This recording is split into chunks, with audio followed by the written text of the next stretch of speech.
Kita mulai. Assalamualaikum warahmatullahi wabarakatuh. Waalaikumsalam warahmatullahi wabarakatuh. Materi pertemuan ke-10 pada hari Jumat ini akan kita bahas mengenai algoritma lintasan. Dalam algoritma lintasan ini ada metode Flurry yang akan dicoba bahas untuk graf yang bersifat Euler atau jenis graf Euler, kemudian masalah lintasan terpendek yang akan dicoba dibahas secara jaringan dan juga dengan menggunakan metode tabular, dan terakhir adalah masalah Chinese Postman, gitu ya, yang pada dasarnya sebagai masalah lintasan terpendek juga. Dan banyak perkembangannya, masalah lintasan terpendek ini sudah jauh berkembang. Jadi yang akan kita bahas ini secara teori graf yang sangat simple, gitu ya, untuk beberapa vertex dan busur saja. Tapi tentu saja algoritma ataupun lintasan terpendek yang sudah berkembang sampai sekarang ini jauh lebih jauh lebih berkembang. Tapi dasarnya tetap diperhatikan. Oke, hari ini. Oke. Ibu panggil dulu satu persatu. Ardianto. Ada, Bu. Alvia. Hadir, Bu. Neta. Hadir, Bu. Yuda.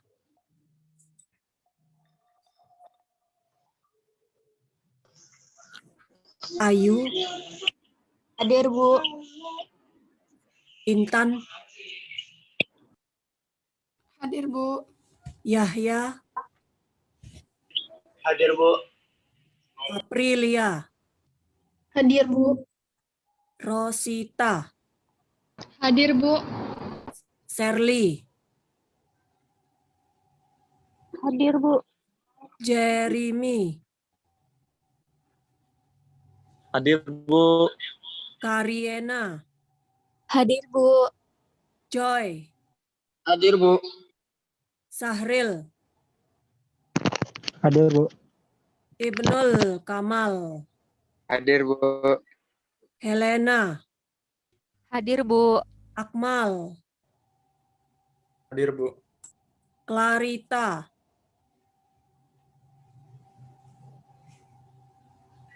Dearni. Hadir, Bu. Mutiara. Hadir, Bu. Fitriana. Hadir, Bu. Hudvina.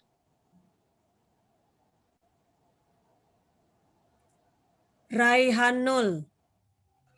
Hadir, Bu. Nur Fahriansah. Hadir, Bu. Antonia. Hadir, Bu. Mutasha. Hadir, Bu. Santi. Hadir, Bu. Dea. Rizka. Hadir, Bu. Daita. Hadir, Bu. Ulta. Hadir, Bu. Diah. Hadir, Bu. Anggraini. Hadir, Bu. Febrianti. Hadir, Bu. Krisda. Hadir, Bu. Vira. Hadir, Bu. Tasha. Hadir, Bu. Safira. Hadir, Bu. Andini. Hadir, Bu. Nada. Hadir, Bu. Natalia. Hadir, Bu. Miranda, Hadir, Bu. Zahra, Hadir, Bu. Rahma, Hadir, Bu. Gaya. Hadir, Bu. Oke, kita lanjutkan. Share PPT-nya.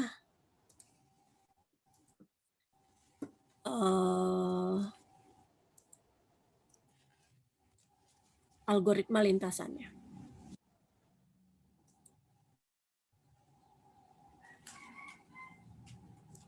Oke. Di bab 9 ini setelah Ibu tadi sudah jelaskan sedikit maksud pembelajaran pada hari ini, di sini kalian setelah mempelajari bab 9 ini harus mampu menggunakan algoritma Flurry untuk menentukan trail Euler dalam graf Euler. Harus ingat, graf Euler ini adalah dia trail karena dimulai dari titik awal dan kembali ke titik awal tersebut, di mana kondisinya Euler, artinya setiap busur itu harus dilalui satu kali. Semua harus dilewati dan cuma satu kali. Ya, jadi artinya dalam menyelesaikan menggunakan algoritma Flurry sangat dipentingkan kita menguji terlebih dahulu apakah grafnya Euler atau tidak. Kalau Euler secara otomatis algoritma Flurry pasti bisa dipakai. Kalau tidak nanti akan kita lihat ada beberapa kondisi sehingga supaya algoritma Flurry bisa dipakai kalau ternyata grafnya tidak Euler atau grafnya hanya semi Euler. Karena busurnya harus dilalui satu kali, kita punya dan kita tahu kondisi graf itu Euler kalau derajat tiap verteknya adalah vertek lah, kita buat V aja. Degree dari verteknya adalah even ya, genap. Jadi kalau kita cek, ternyata graf itu semua derajat verteksnya adalah genap, berarti graf itu pasti Euler. Artinya juga apa? Bisa kita aplikasikan algoritma Flurry dalam mencari Eulerian trail. Ya. Yang kedua, kita mau menggunakan algoritma lintasan terpendek. Jadi namanya algoritma lintasan terpendek, tidak dispesifikasi nama sesuai nama orangnya, jadi sebutkan saja algoritma lintasan terpendek untuk mencari lintasan terpendek antara dua vertek dalam suatu graf yang berbobot atau di graf yang berbobot. Jadi bisa graf yang tidak memiliki orientasi arah tapi harus berbobot, ataupun graf yang memiliki orientasi arah tapi juga harus berbobot. Kemudian menyelesaikan contoh sederhana dari masalah Postman Chinese.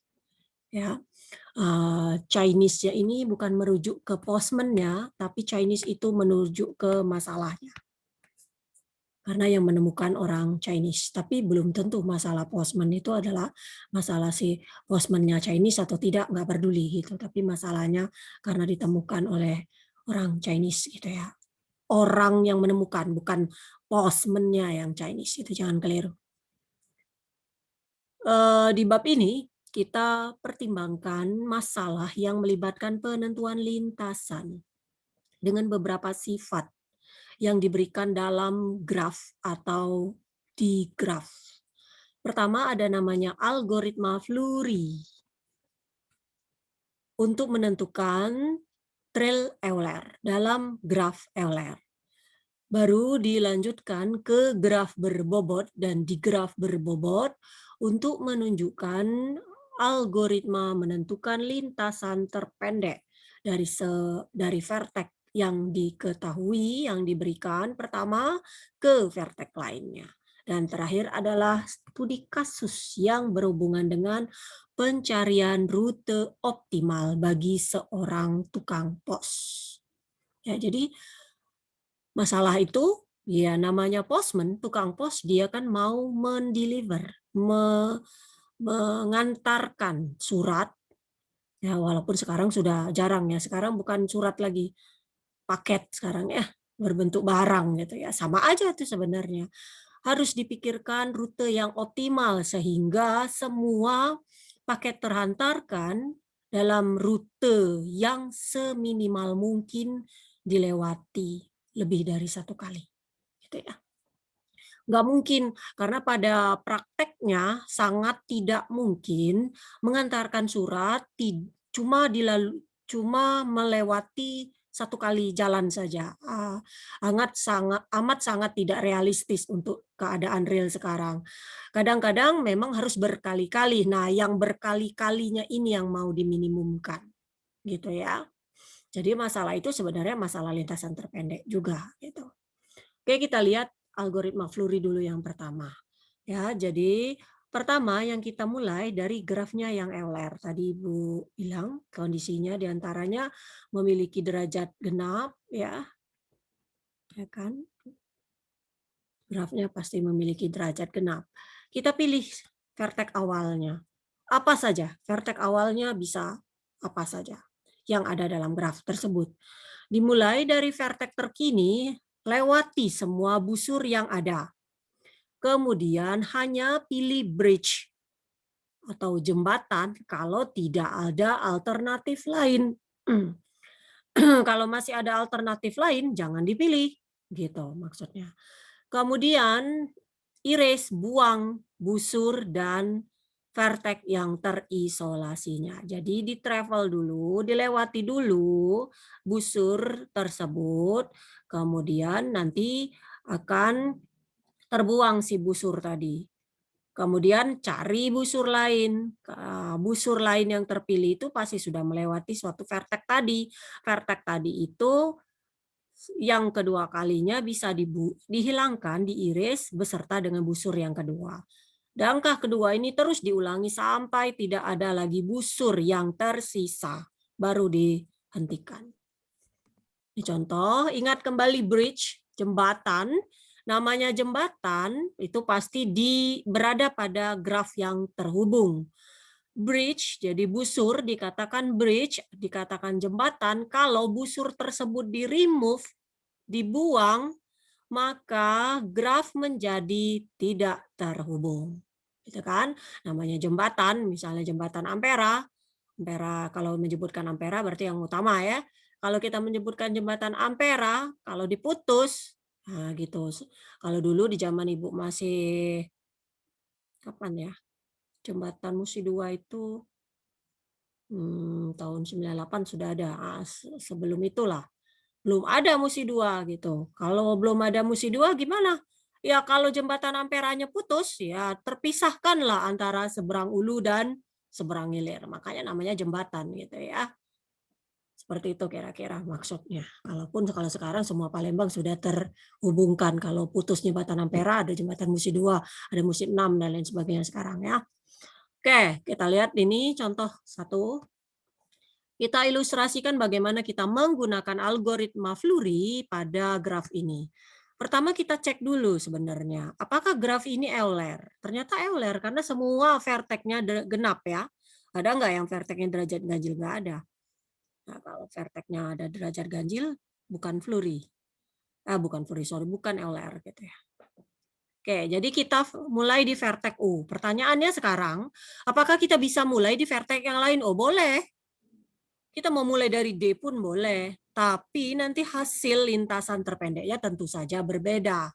Jadi tergantung dari permintaan. Kamu diminta menyelesaikan mulai dari vertex mana? Jawabannya pasti berbeda. Dimulai dari vertex U dan harus kembali ke vertex U lagi, gitu ya. Oh ya, sebentar ya.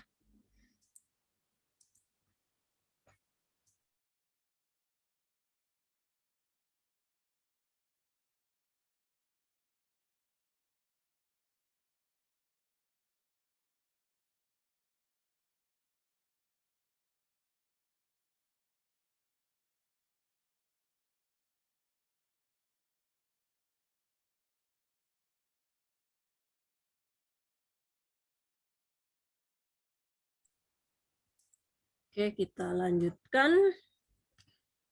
Dimulai, kalau di sini, di soal ini dimulai dari titik U, Kita lewati yang mana? Kita mau ngelewatin UA. Jadi kita lewatinlah UA dan buang UA-nya. Jadi kita ngelewati ke sini. Sorry, otomatis yang ini kita buang. Ya kan? Setelah itu kita lanjutkan ke busur yang lain. Kita mau pilih AB. Kita lewati, kita buang. Karena ini dibuang, otomatis ini juga hilang, ya kan? Gitu.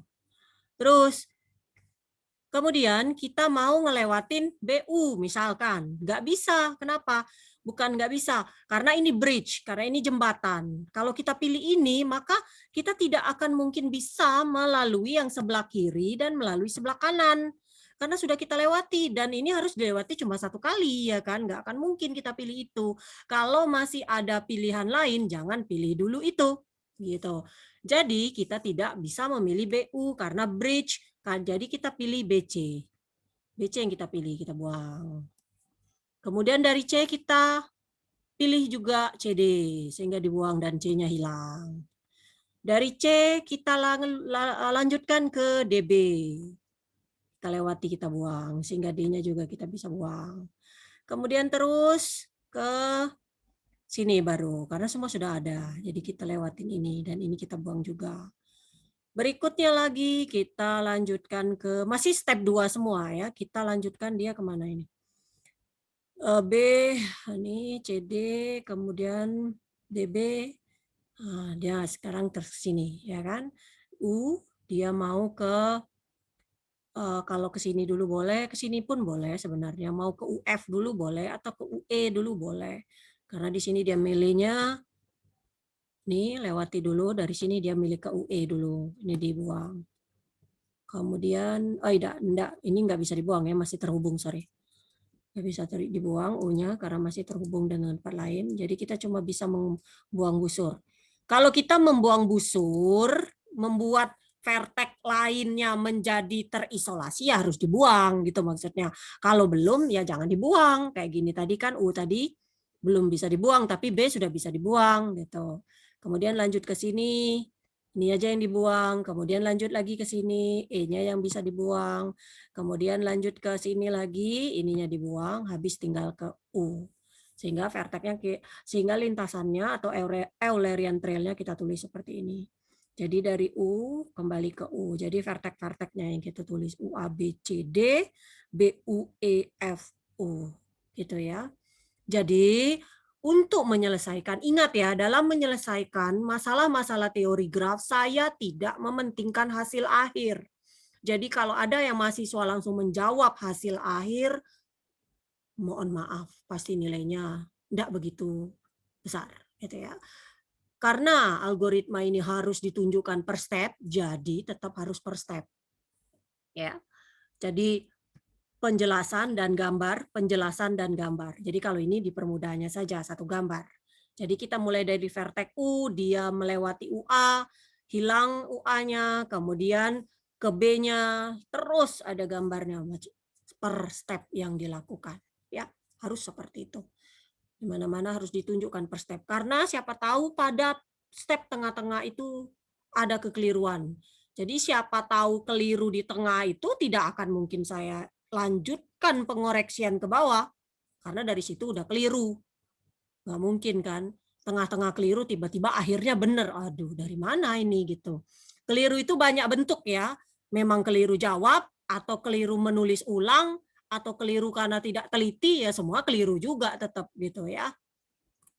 Hati-hati. Oke, berikutnya kita lihat algoritma lintasan terpendek. Nah, di sini algoritma lintasan terpendek untuk menentukan lintasan terpendek dari vertex S. Jadi kita mulai namanya, kalau lintasan terpendek ini kita selalu mulainya di vertex S. S itu adalah apa namanya, source-nya, sumbernya, awalnya gitu ya.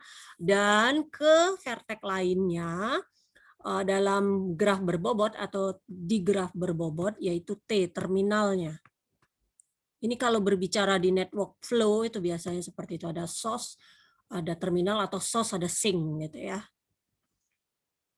Kita mulai dari S dan kita kadang-kadang kebanyakannya dalam graf yang akan dicari lintasan terpendeknya sudah diinformasikan S-nya kemana, T-nya kemana gitu. Jadi kita bisa di dalam graf itu malah sudah dinotasikan sendiri di luar notasi dari vertek-vertek lainnya, misalnya A, B, C, D dan seterusnya. Jadi pasti ada S dan T-nya. Jadi kita mulai dari S dan kita hitung lintasan terpendek dari S ke vertek yang terhubung langsung dari S pada saat dilewati. Pada setiap tahapan algoritma kita cari, kita lihat semua vertek yang dicapai dari busur atau busur berarah ya. Jadi kalau arc ini sebenarnya busur berarah, kalau edge ini busur yang tidak memiliki arah. Jadi definisinya agak berbeda. Karena kalau edge itu kawannya dengan vertex ya, vertices kalau jamaknya. Kalau arc ini kawannya dengan node. Selalu seperti itu. Jadi nggak pernah dia tukar pasangan. Nggak pernah edge kawanan dengan node, nggak. Ataupun vertex kawanan dengan vertex kawanan dengan arc, nggak. Jadi selalu kawannya vertices itu dengan edges dan arc dengan node. Gitu ya. Node itu juga vertex, sama. Kalau dalam bahasa Inggris ya, kalau kita Indonesia sih sama aja sih busur vertex gitu ya. Bukan titik ya. Dalam bahasa graf kita tidak berbicara titik, tapi kita berbicara vertex ya. Bisa di Indonesia kan sudah vertex. Jadi bukan pakai X kayak gini. Tapi kita pakai KS ya kalau mau menuliskannya. Kalau nanti mau mengerjakan soal, karena teks kita bahasa Inggris, kalian boleh jawabnya pakai bahasa Inggris. Walaupun soalnya sebisa mungkin Ibu translate menjadi bahasa Indonesia. Boleh ya? Nggak apa-apa sekalian belajar bahasa Inggris. Jadi jangan takut. Asal jangan bahasa di luar bahasa Indonesia dan bahasa Inggris. Karena saya cuma paham 2 bahasa itu saja. Bahasa daerah tidak diperkenankan. Gitu ya. Jadi boleh mau pakai bahasa apa saja. Kadang-kadang mahasiswa harus seperti itu. Dan saya selalu membiasakan mahasiswa berhadapan dengan PowerPoint, slide, buku, e-book yang berbahasa Inggris. Ya, banyak pembelajaran dan manfaat yang bisa dipahami. Paling tidak jargon-jargon bahasa Inggris dalam matematika paham gitu. Jadi kalau menghadapi literatur yang memerlukan pemahaman matematikanya tidak bermasalah. Itu yang paling penting. Karena Ibu ingat gitu ya, rasanya pada saat Ibu memilih ikut rapat apa gitu ya, rektor yang berbicara, mata kuliah informasi dari LP3MP gitu ya. Mata kuliah bahasa Inggris itu sebenarnya bukan mata kuliah MKP. Mata kuliah itu sebenarnya mau dibuang dari mata kuliah di Unsri gitu. Karena pemahaman bahasa Inggris itu bukan jadi mata kuliah lagi. Artinya dari awal memang sudah harus paham. Berbeda dengan bahasa Indonesia. Memang harus tetap ada. Karena itu berhubungan dengan nasionalisme gitu. Tapi bahasa Inggris itu tidak lagi menjadi mata kuliah. Artinya dari awal mahasiswa harus sudah paham bahasa Inggris. Bagaimana caranya menetapkan keberlangsungan supaya bahasa Inggris tetap dipakai, yaitu tadi salah satunya bahan mengajarnya adalah berbahasa Inggris. Dosennya mau bilingual atau tidak nggak masalah, mau pakai bahasa Inggris juga boleh, ataupun pakai bahasa Indonesia, tapi bahannya berbahasa Inggris. Jadi mahasiswa dipaksa selalu harus paham gitu ya. Kalau nggak paham, nggak usah masuk matematika gitu. Seperti itu ya. Karena juga artikel-artikel dari beberapa mahasiswa yang sudah sering berbicara dengan Ibu, berkomunikasi dengan Ibu selalu menginformasikan bahwa mahasiswa matematika itu tidak bisa jauh dari yang namanya literatur bahasa Inggris. Kalau takut, nggak bisa, nggak maju. Kalau cuma yang dicari literatur bahasa Indonesia saja, banyak topik-topik yang belum tersentuh dalam bahasa Indonesianya, yang sebenarnya mahasiswa kita harus mampu. Jadi tidak ada alasan. Bu berat, memang berat. Nggak ada yang nggak berat. Gitu. Saya merasa agak ringan sekarang karena Ibu dari S2, S3 sudah akrab dengan belajar bahasa Inggris. S2 saya, ya apalagi di negara yang memang berbahasa Inggris sebagai bahasa utamanya, ya otomatis ngobrol aja harus bahasa Inggris gitu, nggak bisa tidak. Kemudian menulis pasti bahasa Inggris, walaupun yang S3-nya saya di Malaysia yang bahasanya Melayu, tapi saya memilih universitas yang menulis tesisnya dalam atau disertasinya dalam bahasa Inggris. Jadi seiring dengan umur juga dan pembelajaran jadi lebih paham. Tapi saya merasakan apa yang Anda semua dan mahasiswa semua mahasiswa S1 semua rasakan pada saat saya harus menggunakan literatur bahasa Inggris. Apa yang saya lakukan? Harus rajin. Saya translate satu per satu kalimatnya dalam suatu buku. Nah, bukan Ibu coret-coret di kertas di buku di bahasa Inggrisnya ini. Jadi Ibu nggak akan nulis misalnya ini algoritma pakai bahasa Indonesia. Enggak. Kenapa? Karena kalau sudah kotor halaman ini pening bacanya. Jadi saya buat di buku tersendiri. Dan keuntungan kita, orang matematika ini apa? Buku bahasa Inggris matematika itu enggak banyak kata-kata. Dikit-dikit aja kata-katanya, banyak modelnya, banyak formulasi matematika.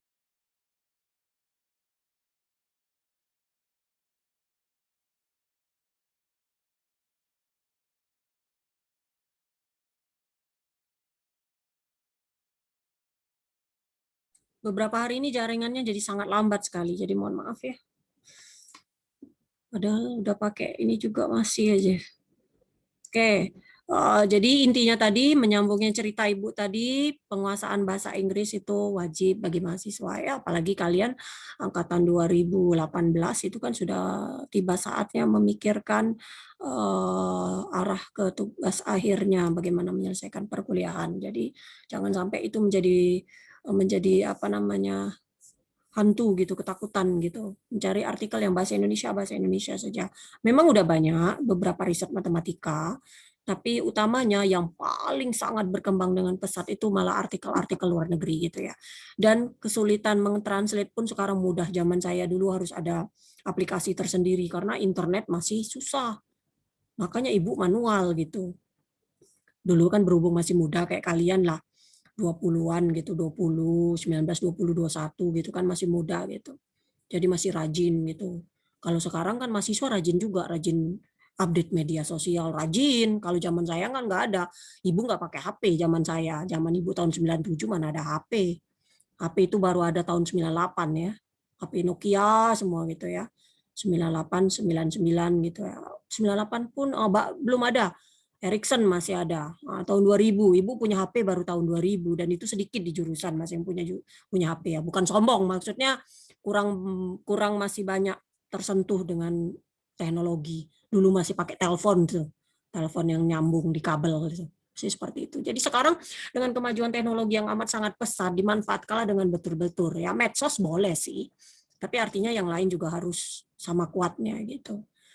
Translate sekarang sudah bisa pakai satu file betul ditranslate, kan ada aplikasi di online-nya bisa diselesaikan gitu ya. Saya tahu karena ya itu tadi Ibu bilang anak Ibu itu kan seumur dengan kalian berarti.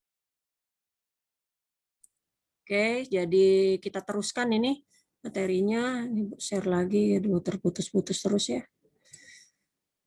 Jadi ditunggu aja kalau tiba-tiba Ibu nge-lag gitu ya. Oke, kita lihat yang sini. Cara mencari lintasan terpendeknya nih ya. Jadi S dan T tadi. Di sini pada setiap tahapan algoritma kita lihat semua vertex yang bisa dicapai oleh busur dari vertex terkini dan diberikan ke setiap vertex yang dilewati itu adalah label yang temporary, label yang sementara yang menunjukkan jarak terpendek dari S ke vertex tersebut oleh semua lintasan yang dipertimbangkan sebelumnya, yang sudah dipertimbangkan sebelumnya. Vertex tersebut tadi vertex label yang temporary, jadi penamaan aja, kode saja. Nah, kemudian ada label yang permanen namanya potensial yang menunjukkan jarak terpendek, jarak terpendek. Kalau sudah jarak terpendek berarti dia potensial. Dari S ke vertex tersebut. Setelah T sudah ditunjuk sebagai potensial, kita bisa stop iterasi, stop step kita karena sudah diperoleh jarak terpendeknya. Dari S ke T dengan tracing back. Jadi tracing back itu kita lewati dari belakang ya. Jadi kita lewati urutannya dari belakang ya melalui label-label tadi. Kita lihat di sini Algoritma ini bisa diaplikasikan ke graf atau di graf. Jadi kalau tidak ada tanda panah-panahnya ini berarti graf. Di sini contohnya di graf. Ya, di graf itu hati-hati. Jadi cuma ada jalan, cuma bisa dilewati kalau sesuai arahnya, gitu ya.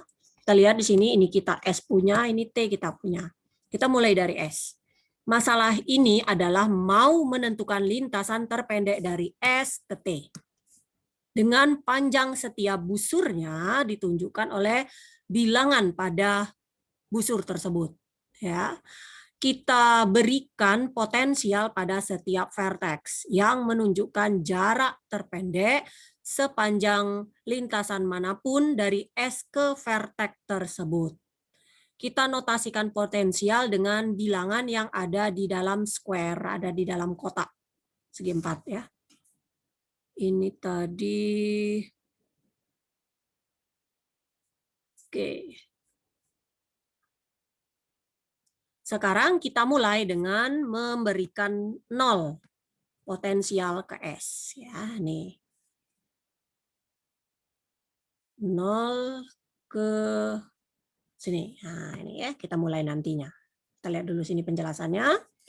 Kita ilustrasikan algoritma dengan menggambarkan barisan-barisan diagram. Artinya sangat penting per diagram per step itu ditunjukkan.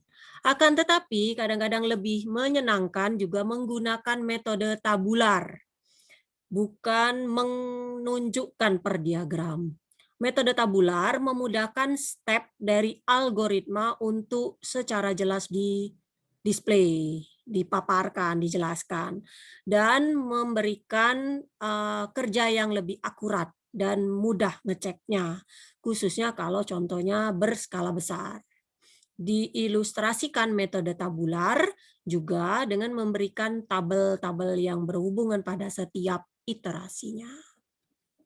Iterasi pertama kita lihat vertex yang dicapai secara langsung dari S. Jadi kita mulai dengan vertex S dan pertimbangan setiap vertex yang bisa dicapai langsung dari S ke busur tunggal ke vertex A, B, C, D, gitu kan? Jadi yang bisa langsung cuma A, B, C, dan D. Ini kan yang langsung. Tuh ya. Nih. Kita sudah assign ini 0, ini adalah permanen potensialnya, dan kita pilih ke sini. B memiliki potensial 4 di assign dari S. Dari A, B, C, D ini yang mana yang paling kecil, yaitu 4. Makanya 4-nya dinotasikan sebagai potensial. Maka ditulis ini nilainya 4 di titik B ini dengan ada kotaknya. Oke ya. Berikutnya, kita ambil bilangan terkecil dari vertex tersebut nih tadi. Ya, ini lintasan terpendek, jarak terpendek dari S, dan ditandai dengan potensial. Lintasan dari 4 jarak tadi, ya, terpendek dari 4 jarak tadi adalah dari SA, SB, SC, SD itu adalah SB yang nilainya 4. Jadi ditandai sebagai potensial dengan meletakkan square, ada kotaknya, ya, yang merupakan jarak terpendek ke B sepanjang lintasan manapun dari S. Karena lintasan lain via A, C, atau D, ya, dan tahapan pertama dari lintasan tersebut tidak akan lebih panjang dari lintasan langsung. Jadi kalau misalnya mau ke C dari via A atau C atau D, jadi gini ya. Kalau mau ke B ini via A atau via C, itu nggak mungkin gitu ya. Kalau via A pasti jauh lebih panjang gitu. Kan nggak mungkin juga ke B. Kalau via C juga nggak mungkin, via D juga nggak mungkin, nggak ada panahnya, nggak ada rutenya ke sana. Nggak akan mungkin gitu ya. Jadi yang paling pendek, singkat, cuma langsung dari S ke B. Nah, sehingga dengan metode tabular kita record informasinya. Jadi kita buat iterasi 1, vertex asalnya S, kemudian vertex yang di-assign labelnya ada 5 yang belum, ya kan, A, B, C, D, dan T. Kita tulis semuanya, ini kita udah buat nih kan. Nih, di sini 4, gitu ya. Kita tulis ini 4, yang ini A, C, dan D ini 7 gitu kan. Di sini tuh nanti kita tandai. Nah, ini sudah kita buat ini ke sini gitu. Hapus dulu ini. Oh. Ini ke sini kan 7 nih. Nah, jadi kita tulis nih 7. Ini ke sini 4 potensial, kita segi 4 kan, ini ke sini 9, kita tulis ini 9. Dan ini ke sini ada 7, kita tulis 7. Beda ya. Jadi kita tulis semuanya yang melewat dari S ke vertek-vertek langsungnya kita tulis semuanya, berapa saja yang ada gitu. Itu ada 7 4 9 7. 4 yang kita segi 4 kan. Berikutnya kita lihat yang bisa dicapai langsung dari B. Dari B bisanya ke A, bisanya ke C, gitu kan? Ada 2, gitu ya. Jarak dari S via B, gitu ya. Jadi S via B ini adalah 5 dan 7. Ya, itu kan karena ini 1, 4 ditambah 1 jadi 5 dan 4 tambah 3 jadi 7. Dicoret yang lama gitu ya. Label lagi dengan yang baru. Ini lebih kecil dari 7, jadi kita tulis ini potensial. Tuh. Jarak ke A via B adalah 5, yang kurang dari di label yang sebelumnya tadi, yaitu 7 untuk B. Jadi kita cross out, kita coret 7 dan gantikan dengan 5. Hal yang sama berlaku untuk vertex C. Tapi kalau label yang sudah ada tadi ternyata lebih rendah daripada jarak yang baru, maka kita bisa biarkan saja, nggak usah dicoret. Karena kita mau meng-assign potensial yang sama dengan sama dengan jarak terpendek ke vertex tersebut. Jadi kalau ternyata misalnya kita sudah punya 7, pas kita tambahkan dengan lintasan yang lewat lainnya ternyata 8, 7-nya nggak dicoret gitu. Kita tetap milih 7 yang terpendek. Ya, jadi jarak yang ditandai terpendek itu yang bukan potensial adalah 5 gitu ya. Di A. Jadi karena 5 itu sudah berubah jadi lebih kecil dan ternyata 5 itu belum potensial, maka kita jadikan potensial. Makanya di sini 5 ditulis dalam tabular ini kan B 5 ya dari A tadi dari B ke A dari titik A 5 dan C-nya tadi 7. Gitu ya. Di record informasinya di tabel juga. Iterasi ketiga, sekarang vertex yang bisa dicapai dari A, yang dari A bisa dicapai langsung cuma 1 yaitu T. Ya, kita notasikan jarak dari S ke A, kita ubah 5 tambah 6 ini 11, tapi belum kita assign sebagai potensial, karena kita harus melihat kemungkinan lain vertex yang bisa mencapai ke T juga, gitu ya. Ya, di sini kita lihat nih apa, ternyata C ini punya potensial 7 yang diassign dari B, ya dari B ini tadi nih. Kan kalau kita tambahkan kan jadi 7 tadi. Kemudian D juga punya potensial 7 yang diassign dari E sama-sama 7. Jadi kita assign lah semuanya potensial karena lebih kecil. Nanti kalau kita tambahkan untuk menuju ke T-nya. Gitu. Ya. Jadi sekarang ada 2 vertex C dan D yang punya label terendah, punya jarak berlabel yang terendah 7. Jadi jarak ini menjadi potensial gitu ya. Jadi kalau kita lihat dibandingkan ini 11. Ini kan 7. Jadi kan ini lebih kecil. Jadi kita potensial kan jadinya mereka berdua ini 7. Nah, gitu. Ya. Nah, tadi menjadi potensial nih dibuat 7 sini ditambahkan dari A ini tadi. Ya, tetap dari A tadi, jadi B ini dari A. Kita tetap mulainya dari sini terakhir tadi soalnya ya kan. Jadi yang tadi kita mulai dari B, nah kita mulai dari A. Nah, step yang A kita nggak buat T gitu. Nah, dari A ini 11 tetap ada tapi tidak kita assign potensial. Tapi yang potensial 7 dengan 7 ini. Kalau dengan tabular, kita record informasi ini di baris ketiga.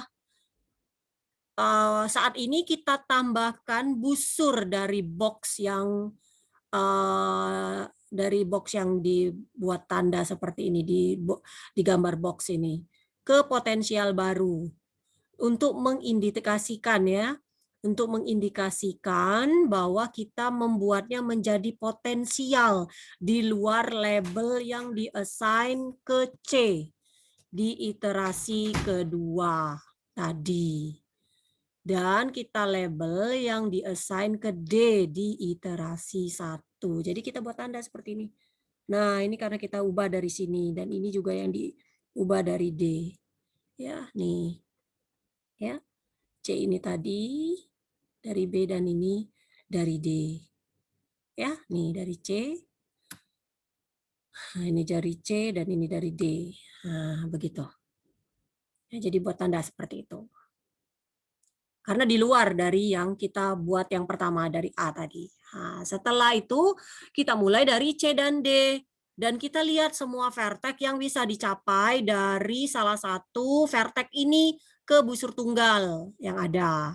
Cuma ada satu pilihan yaitu vertex T. Lintasan via D itu memberikan jarak 11. Sedangkan yang nilainya sama dengan yang sebelumnya tadi. 11 juga dari A. Sedangkan kalau kita lihat dari lintasan C, dia punya jaraknya 10, 7 tambah 3, yang lebih pendek, lebih rendah nilainya daripada 11 tadi, yaitu 10. Makanya ini di-assign 10 sebagai potensial. T punya potensial 10, artinya lintasan jarak terpendeknya adalah 10. Ya, jadi sini 11 kita lihat dari C 10 dan dari D 11 sama-sama di iterasi keempat. Yang potensial adalah ini. Ya. Jadi kita sudah peroleh bahwa jarak terpendek dari S ke T adalah 10 dan sekarang yang tersisa hanyalah mengidentifikasikan lintasan terpendeknya.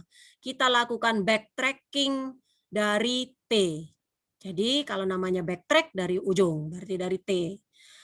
Yang memilih setiap tahapan vertex yang memiliki potensial sama dengan potensial pada vertex sebelumnya dikurang jaraknya sepanjang busur yang menghubungkannya. Jadi kita backtrack nih dari T ke C karena 7 yaitu potensial dari C adalah 10 dan potensial dari T, ya 10 itu adalah potensial dari T, dan C itu adalah potensial dari 7, dikurang 3, ini panjang dari busur CT. Kemudian dari C ke B dan dari B ke S. Disinilah lintasan terpendek kita, S, B, C, T. Ya, yang di highlight ini. Kalau kita trace balik kan seperti ini, 10 dikurang 3, 7, ternyata 7 dikurang 3, 4 dikurang 4, 0 gitu kan. Kalau kita milih di sini misalnya 10 dikurang 4 nggak akan mungkin. Nih, karena di 10 dikurang 4 harusnya 6, ini 7. Jadi ini bukan. Nah, jadi kita trace back-nya, kita buat pengujiannya, hitungannya seperti itu. Satunya lagi, kalau ini 10 dikurangi 6 harusnya 4, ini bukan gitu ya. Jadi itu bukan lintasan terpendeknya. Lintasan terpendeknya kalau kita kurangi dengan bobotnya dari potensial dikurang bobot itu harus sesuai dengan potensial di vertex berikutnya dan seterusnya. Jadi 0, 4, 7, 10 gitu ya. Oke. Jadi dengan menggunakan metode tabular, kita juga bisa baca lintasan terpendeknya. Kita tahu T punya potensial 10, diassign dari C, ya kan? C punya potensial 7, diassign dari B, dan B punya potensial 4, diassign dari S. Jadi lintasan terpendeknya adalah S, B, C, T gitu. Jadi trace back-nya seperti ini gitu ya. Kita lihat nih. Pertama ini ya, T ini kita lihat nih T ini punya potensial 10 dari sini, potensial 10 yang diassign dari C ya kan, desainnya dari C terus ke sini belok sampai dia ke C lagi. Nah, E itu punya potensial 7 yang diassign dari B. Ini kan potensialnya 7 ini naik ke sini ya kan, 7. Nah, dari B. Kemudian dari B ini, B dia punya potensial 4 dari S. Nah, inilah rutenya. Gitu ya. Oke, latihan-latihan berikutnya nanti dicek sendiri di problems. Jadi ini formal description dari algoritmanya. Ya, startnya kita mulai assign potensial sebagai 0 pada S, kemudian kita pertimbangkan vertex yang baru diassign sebagai potensial. Untuk setiap vertex V, pertimbangkan setiap vertex W yang bisa dicapai dari V sepanjang busur VW. Dan assign W label sebagai potensial dari V ditambah jarak VW-nya. Kecuali jika W sudah ada, kecuali jika W memiliki label yang lebih kecil yang sudah diassign dari iterasi berikutnya. Tidak akan kita nyatakan diassign lagi. Bila semua vertex W sudah di label, kita pilih label vertex terkecil yang tidak sebelumnya merupakan potensial dan jadikan potensial pada setiap vertex di mana terjadi, di mana posisinya terjadi.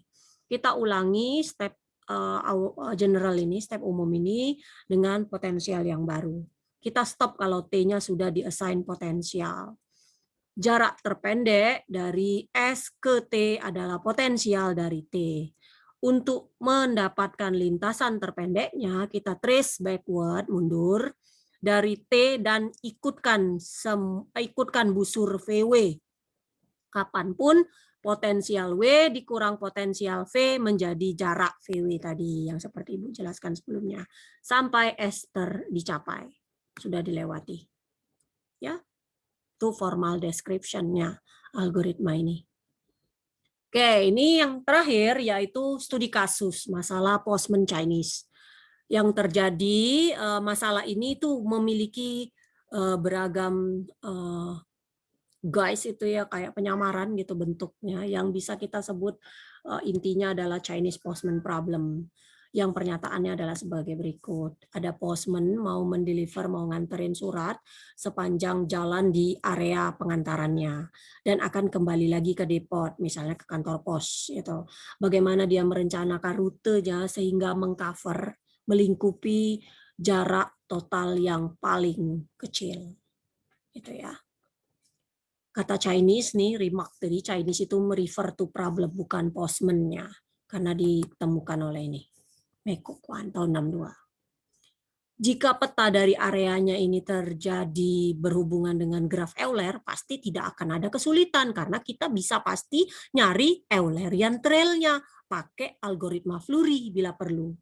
Dan trail tersebut pasti melibatkan jarak total paling kecil, jadi nggak usah dibantah lagi gitu. Kalau sudah ternyata grafnya yang terbentuk, kalau kita petakan rutenya itu menjadi graf dan ternyata grafnya Euler, nggak jadi masalah. Situasi ini berarti semua vertex dalam graf yang sudah dari map yang dipetak yang dari peta yang digambarkan menjadi graf itu ternyata semuanya memiliki derajat genap yang selalunya terjadi di praktisnya secara real ya, kondisi realnya tentu saja postman ini perlu mengunjungi beberapa bagian rute lebih dari satu kali dan mau meminimumkan jumlah retrace-nya, jumlah lewat baliknya itu. Kita asumsikan kita tahu nih panjang setiap bagian dari rute. Masalah yang serupa yang muncul ada di dalam konteks lain juga. Misalnya nih, ada studi besar-besaran dalam rute membersihkan snow, salju di Zurich beberapa tahun yang lalu. Ini alat untuk membuang snow ini kan mahal untuk dioperasikan. Jadi perlu diatur rute yang tepat yang melibatkan pengunjungan jalan-jalan itu sedikit mungkin. Jadi nggak mungkin jalan A itu dikunjungi berkali-kali saat mau membersihkan jalan B, C, dan D dan seterusnya. Karena mahal gitu kan penyewaan itu. Beberapa kota juga menginisiasi investigasi serupa yang berhubungan dengan kalau mau membersihkan jalan, ya, atau mau nyapu atau membersihkan jalan, itu kan harus dipikirkan gitu ya. Kita bisa reformulasi, kita formulasi